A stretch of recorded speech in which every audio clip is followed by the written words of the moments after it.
Who is Peter lynch? आखिर कौन थे ये पीटर लिंच? चलिए तो हम जानते हैं। पीटर लिंच का जिक्र कई बार बेंजामिन ग्राहम ने द इंटेलिजेंट इन्वेस्टर बुक में भी कहा है और वॉरेन बफेट ने भी अपनी बुकों में करा है।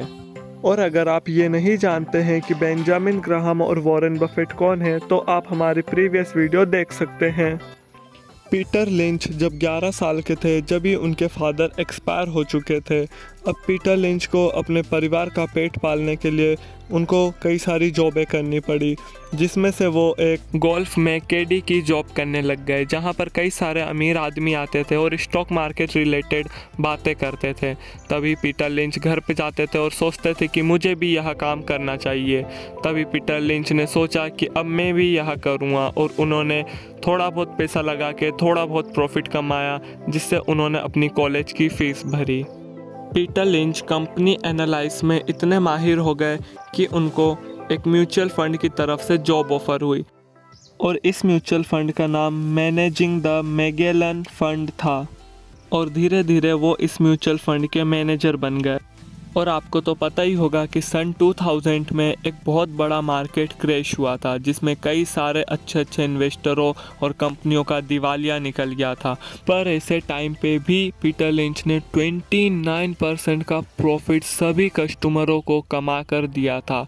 आप सोच भी नहीं सकते कि जिस टाइम पे पूरा मार्केट क्रैश हुआ था उस टाइम पे पीटर लिंच ने 29% का एनुअल प्रॉफिट कमाया था। जब पीटर लिंच उस म्यूचुअल फंड में शामिल हुए थे तब उस म्यूचुअल फंड की नेटवर्थ मात्र 18 मिलियन US थी, लेकिन पीटर लिंच ने सिर्फ और सिर्फ 13 ईयर्स में 14 बिलियन US कर दिया था। अब आप सोच ही सकते हैं कि उस टाइम पे पीटर लिंच ने कितना प्रॉफिट सिर्फ और सिर्फ 13 साल में ही लोगों को कमा कर दिया था।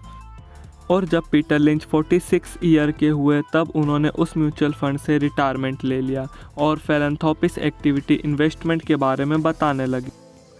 पीटर लिंच का जन्म 19 जनवरी 1944 में हुआ था।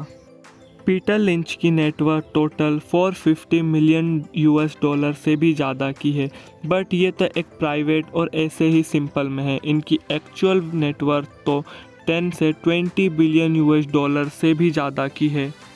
पीटर लिंच ने अपनी इन्वेस्टमेंट के बारे में काफ़ी सारी बुकें लिखी हैं। आई थिंक आपको उन्हें पढ़ना चाहिए। और पीटर लिंच ने उन सभी बुकों में एक कॉमन बात कही है, इन्वेस्टमेंट व्हाट यू नो। अगर आप किसी भी सेक्टर में काम करते हैं, जैसे अगर आप बैंक सेक्टर में काम करते हैं तो आपको बैंक के ही ज़्यादातर स्टॉक चुनने चाहिए, क्योंकि आपको पता है कि बैंक कैसे काम करती है और कब बैंक का प्रॉफिट होता है।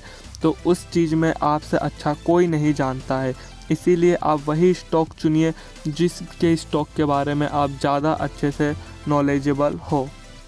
आई होप आपको ये वीडियो पसंद आई होगी। अगर आपको वीडियो में कुछ दिक्कत है या आपको कुछ समझ में नहीं आया तो आप हमें कमेंट करके बता सकते हैं। Thank you and have a nice day.